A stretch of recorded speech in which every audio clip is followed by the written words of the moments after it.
Capítulo 3. Titãs contra moribundos. O combate de 24 precipitara o desfecho. A compressão que se realizará ao norte, correspondeu, do mesmo modo vigoroso, outra, a 25, avançando do sul. O cerco constringia-se num apertão de tenaz. Entraram naquele dia em ação, descendo os pendores do alto do mar onde acampavam, num colo abrigado à retaguarda da 7 de setembro, os 2 batalhões do Pará e o 37º de linha. E fizeram-no de moto próprio, alheios a qualquer ordem do comando-geral. Tinham motivos graves para aquele ato. A derrocada de Canudos figurava-se-lhes iminente. Da altura em que se abarracavam, no ângulo morto do Boléu da vertente, examinavam-no a todo instante e viam arrochar-se embaixo a cintura do sítio, e ampliar-se, continuamente maior, a moldura lutuosa dos incêndios, e o povoado cada vez mais reduzido à grande praça deserta sempre, larga clareira onde por igual temiam penetrar os lutadores dos 2 campos. Adiante, perto, estimulando-os, atroava o redente artilhado, embaixo, longe. Crepitavam os tiroteios incessantes, e eles ali quedavam, inúteis. Desdenhados pelas mesmas balas perdidas, que lhes iniam por cima, muito altas, inofensivas. De um momento para outro aquilo terminaria, e restar-lhes-ia a volta em glória, em espadas virginalmente novas, bandeiras intactas. Sem o rendado precioso das batalhas. Porque o general em chefe não encobria o propósito de não precipitar os acontecimentos num dispêndio inútil de vidas, quando a rendição em poucos dias era inevitável. Este intento, expresso sem rodeios, sobre ser mais prático, era mais humano.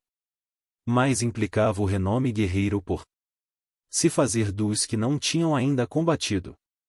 Desairava-lhes a fama. Coagia-os ao constrangimento de receberem, grátis, as coroas antecipadamente bordadas nos estados nativos pelas mães, pelas esposas ou pelas noivas e pelas irmãs saudosas. E não puderam conter-se. Desceram ruidosamente as vertentes. Travaram então um combate que foi uma surpresa, menos para os atacados que para o resto das linhas sitiantes. Desencadeara-se para os lados do Cambaio, secundado pela artilharia do coronel Olímpio da Silveira e, a breve trecho, cresceu com extraordinária intensidade. Ao que se propalou depois, aqueles heróis impacientes, dirigidos pelos coronéis Sotero de Menezes e Firmino Rego, levavam o objetivo de tomar o arraial. Carregariam até o rio. Transpô-lo-iam. Batendo-se sem parar, numa arrancada. Romperiam pela praça vazia. Enfiariam, a marche-marche, numa dispersão de cargas de baionetas, por aqueles becos fora. Varrê-los-iam. Pulariam os entulhos fumegantes, apisoando os matutos atonitos. E iriam tombar numa explosão de aplausos sobre a tranqueira do norte. Entre as guarnições surpreendidas e pasmas. Era um golpe de audácia estupendo. Mas não conheciam os sertanejos. Estes tomaram-lhes vigorosamente o passo. Já retaram-nos. Anularam-lhes, no fim de algum tempo, o intento. E vingaram-se sem o saberem. Porque havia, de feito, algo de dolorosamente insolente e irritante no afogo, na inquietação, na ânsia desapoderada, com que aqueles bravos militares, robustos, bem fardados, bem nutridos, bem armados, bem dispostos, procuravam morcegar a organização desfibrada de adversários que desviviam há 3 meses, famintos, baleados, queimados, dessangrados.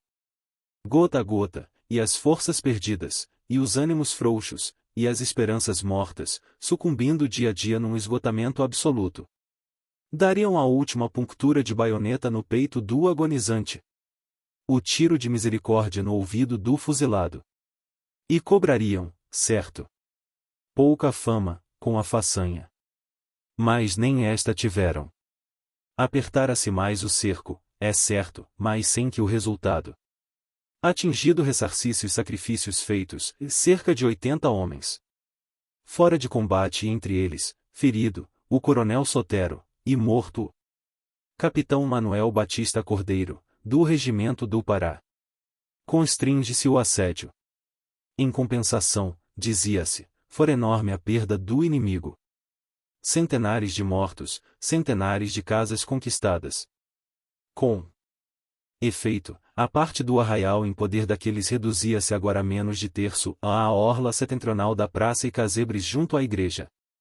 11 batalhões, 16º, 22º, 24º, 27º, 32º, 33º, 37º, 38º, de linha, o do Amazonas, a ala direita do de São Paulo, e o segundo, do Pará, mais de 2.500 homens, tinham se apoderado, nos últimos dias, de cerca de 2.000 casas e comprimiam os sertanejos, atirando-os de encontro à vertente da Fazenda Velha ao sul, e a leste contra igual número de baionetas dos 25º, 7º, 9º, 35º, 40º, 30º, 12º, 26º, de linha e 5º de polícia.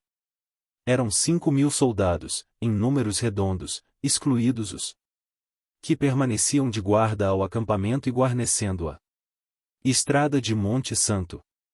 A população combatida tinha, ao invés das linhas frouxas de um assédio largo, um círculo inteiriço de 20 batalhões, e amoitava-se em menos de 500 casebres, ao fundo da igreja, na última volta do rio.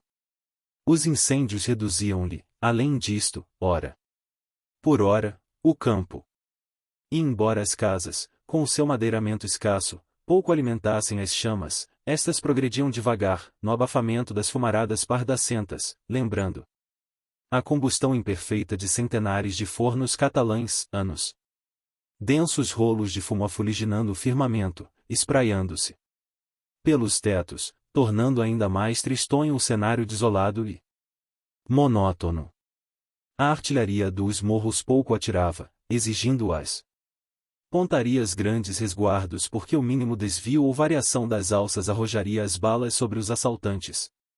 Apesar disto, continuava inteiramente vazia a praça. Ninguém se abalançara ainda a tomar as casas que a limitavam pelo norte. Perpendicularmente alatada, e dentro destas e das que se seguiam compactas, junto à igreja, se acolheram os últimos jagunços. Os mais afoitos guarneciam ainda os muramentos desmantelados do templo. Comandavam-nos chefes sem grande nomeada. Esses heróis anônimos, porém, dispuseram a sua gente para a morte e, voando a todos os pontos, alentavam resistência incompreensível, tomando todas as medidas que delongassem indefinidamente o desfecho. Assim os lutadores, a partir de 26, se revezavam das trincheiras, de onde respondiam aos ataques, para outros mistérios porventura mais pesados e sérios. Cavando o próprio túmulo, preparavam junto ao santuário o último reduto a uma escavação retangular e larga. Abriam o próprio túmulo. Batidos de todos os lados, iriam recuando, palmo a palmo, braço a braço, todos para aquela cova onde se sepultariam, indomáveis. Escavavam, buscando a água que lhes faltava, cacimbas profundas. As mulheres, e as crianças, e os velhos, e os enfermos, colaboravam nestes trabalhos brutos. Mal reprofundavam, porém, além de 2 metros os estratos duríssimos, de modo a atingirem as camadas sobre que repousavam tênues lençóis, filtrados pelos últimos estagnados do rio. Alcançavam-nos, às vezes, para ver-los, uma hora depois, extintos, sugados na avidez de esponja da atmosfera exsicada.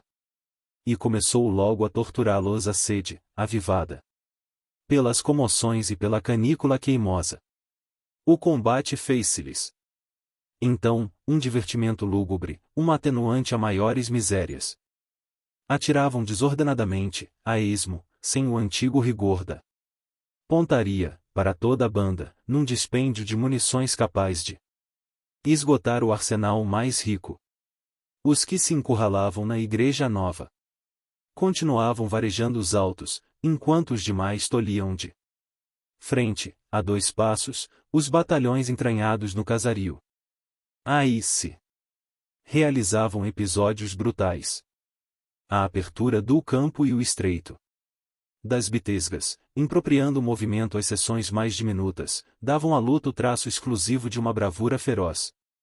Alguns oficiais, ao avançarem, desapertavam os talins e jogavam a um lado a espada. Batiam-se a faca. Mas a empresa tornará-se, ao cabo, dificílima. A constrição do sítio condensara nas casas os que as defendiam e estes, enchendo as, opunham resistência crescente. Quando cediam num ou noutro ponto, os vencedores tinham, ainda, inopinadas surpresas. A traça dos sertanejos colhia-os mesmo naquele transe doloroso. Trincheira de cadáveres. Foi o que sucedeu ao ser conquistado um casebre, depois de tenazmente defendido. Os soldados invadiram-no tumultuadamente. E depararam um monte de cadáveres, 6 ou 8, caídos uns sobre outros, abarreirando a entrada. Não se impressionaram com o quadro.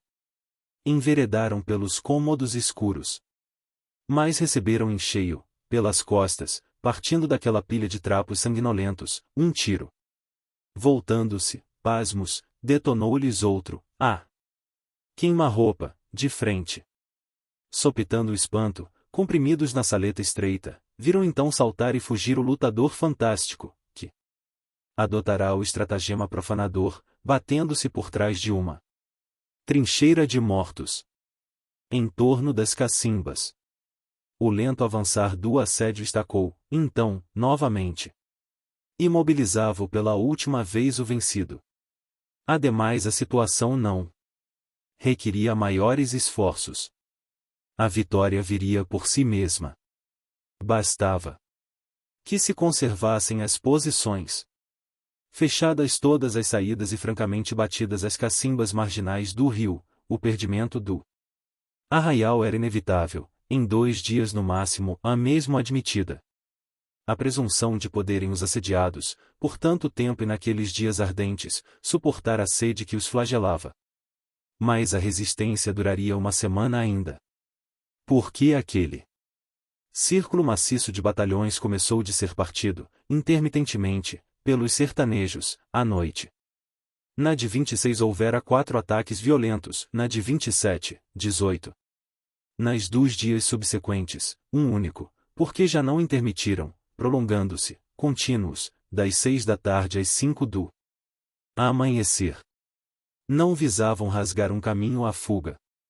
Empenhando-se todos ao sul atendiam à conquista momentânea das cacimbas, ou gânglios rebalsados do vazabarris. Enquanto o grosso dos companheiros se batia atraindo para o âmago do arraial a maior parte dos sitiantes, alguns valentes sem armas, carregando as borrachas vazias, aventuravam-se até a borda do rio. Avançavam cautelosamente. Abeiravam-se das poças esparsas e raras, que salpintavam o leito, enchendo as vasilhas de couro volviam, correndo, arcados sob as cargas preciosas. Ora, esta empresa, a princípio apenas difícil, foi se tornando, a pouco e pouco, insuperável. Descoberto o motivo único daqueles ataques, os sitiantes das posições ribeirinhas convergiam os fogos sobre as cacimbas, facilmente percebidas, a breves placas líquidas rebrilhando ao luar ou joeirando, na treva, o brilho das estrelas. De sorte que atingindo-lhes as bordas os sertanejos tinham, em torno e na frente, o chão varrido a bala. Avançavam e caíam, às vezes, sucessivamente, todos. Alguns antes que chegassem às ipueiras esgotadas, reduzidas a repugnantes lameiros, outros quando, de bruços, sugavam o líquido salobro e impuro, e outros quando, no termo da tarefa, volviam, arcando sob os bogós repletos. Substituíam nos outros, rompendo desesperadamente contra os tiroteios, afrontando-se com a morte. Ou, o que em geral sucedia, deixavam que se atreguasse a repulsa enérgica e mortífera e se descuidassem os soldados vigilantes. Mas estes, conhecendo-lhes os ardis, sabiam que tornariam outra vez. Em breve. Aguardavam-nos, pontarias imóveis, ouvidos armados. Ao menor ruído, olhos frechando, fitos, às sombras, como caçadores numa espera. E divisavam-nos, de fato, transcorridos minutos. Indistintos, vultos diluídos no escuro, na barranca fronteira, e viam-nos, descendo lento e lento por ela abaixo, de bruços, rentes. Com o chão, vagarosamente, num rastejar serpejante de grandes sauros silenciosos, e viam-nos depois, embaixo, arrastando-se pelo esteiro arento do rio. Seguravam as pontarias. Deixavam-nos aproximar-se, e deixavam-nos atingir os estagnados que eram o chamariz único daquela ceva monstruosa. Então lampejava o fulgor das descargas subitâneas. Fulminavam-nos. Percebiam-se, adiante 15 metros, gritos dilacerantes de cólera e de dor, 2 ou 3 corpos escabujando à beira das cacimbas, correndo outros, espavoridos. Outros, feridos, em cambaleios, e outros desafiando o fuzilamento, pulando, sem resguardos agora, das barrancas, e velozes terríveis, desafiadores, passando sobre os companheiros moribundos, arremetendo com a barreira infernal que os devorava. Um único às vezes escapava, às carreiras. Transpunha a barranca de um salto, e perdia-se nos escombros do casario, levando aos companheiros alguns litros de água que custavam hecatombes. E era um líquido suspeito, contaminado de detritos orgânicos, de sabor detestável em que se pressentia o tóxico das promaínas e fosfatos dos cadáveres decompostos jazentes desde muito insepultos por toda aquela orla do Vazabarris. Estes episódios culminaram o heroísmo dos matutos. Comoviam, por fim, aos próprios adversários. Sobre os muradais da Igreja Nova. Não raro, quando toda a linha de sítio, ao norte, estrugia os ares em descargas compactas, sem que se distinguissem os tiros singulares, num ressoar intenso lembrando de represas repentinamente abertas, e o bombardeio as completava, tombando dos morros, ou os combatentes da linha central do acampamento, arriscando-se aos projetis perdidos, borrifados pela refrega, faziam-se espectadores de uma cena extraordinária. Em muitos despontou, ao cabo, irreprimível e sincero entusiasmo pelos valentes martirizados. Não o encobriam. O quadro que se lhes oferecia imortalizava os vencidos. Cada vez que os contemplavam tinham, crescente, o assombro. A igreja sinistra bojava, em relevo, sobre o casario em ruínas. E impávidos ante as balas que sobre ela convergiam, viam-se, no resplendor fugaz das fuzilarias, deslizando-lhe pelas paredes e entulhos, subindo-lhe pelas torres derrocadas ou caindo por elas. Abaixo, de borco, presos aos blocos desjungidos, como titãs fulminados, vistos de relance num coriscar de raios, aqueles rudes patrícios indomáveis. Capítulo 4. Passeio dentro de Canudos. Percebia-se-lhes, contudo, hora por hora, a exaustão. Durante o dia o povoado, silencioso, marasmava na estagnação do bloqueio. Nenhum ataque, às vezes. A 28 de setembro. Não replicaram as 2 salvas de 21 tiros, de bala, com que foi criminosamente saudada, pela manhã e à tarde, a data belíssima que resume um dos episódios mais viris da nossa história. Era o fim. Faziam-se já no acampamento preparativos para a volta, soavam livremente as cornetas, andava-se à vontade por toda a banda, entravam impunemente os comboios diários e correios, levando, os últimos, para os lares distantes, as esperanças e as saudades dos triunfadores. Grupos descuidados seguiam perlustrando pelas cercanias, improvisavam-se banquetes, e à tarde, formadas à frente dos quartéis de vários comandos, tocavam, nas retretas, as fanfarras dos corpos. Percorria-se, ao cabo, quase todo o arraial. A 29º general-em-chefe e o comandante da 2ª coluna realizaram, com os estados-maiores respectivos, este passeio atrantíssimo. Seguiram a princípio pelo alto das colinas à direita do acampamento e, depois de uma inflexão à esquerda descendo por dentro de sanga flexuosa onde repontavam grandes placas de filades, dando-lhe a feição de longa passagem coberta, avançaram até toparem as primeiras casas, e simultaneamente, esparsos, jazentes a esmo sobre montes de esteios, travéis e ripas carbonizadas, os primeiros cadáveres insepultos do inimigo. Tinha-se neste momento a impressão de uma entrada em velha necrópole que surgisse, desvendando-se de repente, à flor da terra. As ruínas agravavam a desordem das pequenas vivendas, construídas ao acaso, defrontando-se em bitesgas de 1 metro de largo, empachadas pelos tetos de argila abatidos. De sorte que a marcha se fazia adstrita a desvios tortuosos e longos.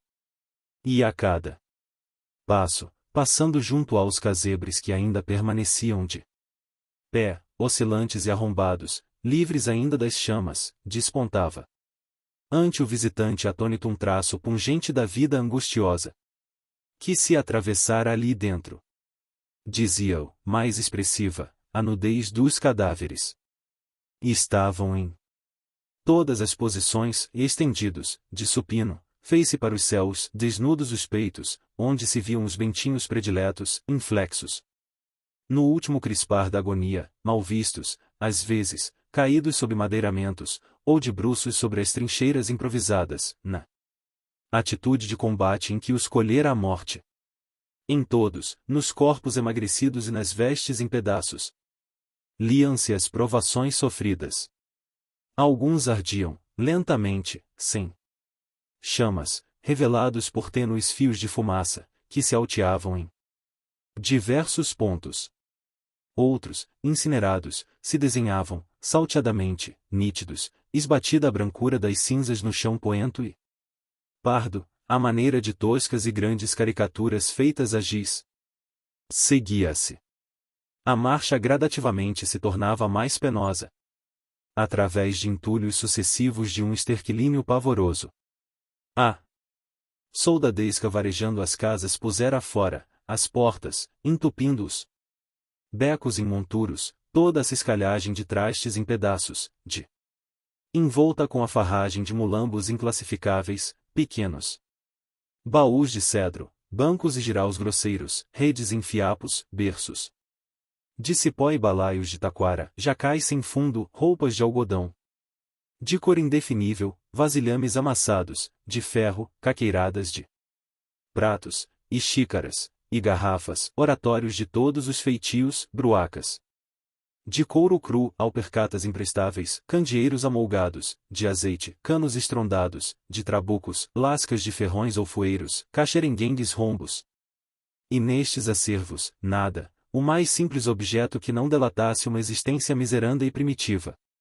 Pululavam rosários de toda espécie, dos mais simples, de contas policromicas de vidro, aos mais caprichosos, feitos de ouricuris, e, igualmente inúmeras rocas e fusos, usança voenga tenazmente conservada, como tantas outras, pelas mulheres sertanejas.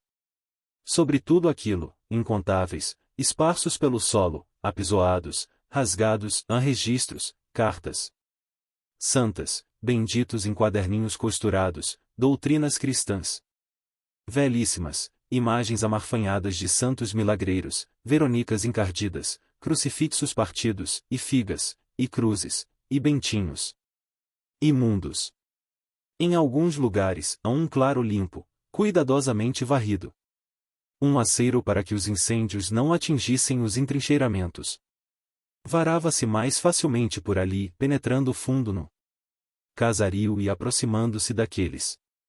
Topava-se, então, adiante, uma sentinela que recomendava em voz baixa prosseguir com cautela, o jagunço estava perto, menos de 3 metros, da outra banda da paliçada. Os visitantes, generais, coronéis até ao último posto, na A ansiedade de quem contorna uma emboscada, avançavam agachados, heroicamente cômicos, céleres, de cócaras, correndo. Transpunham a linha perigosa. Quebravam 2 ou 3 becos.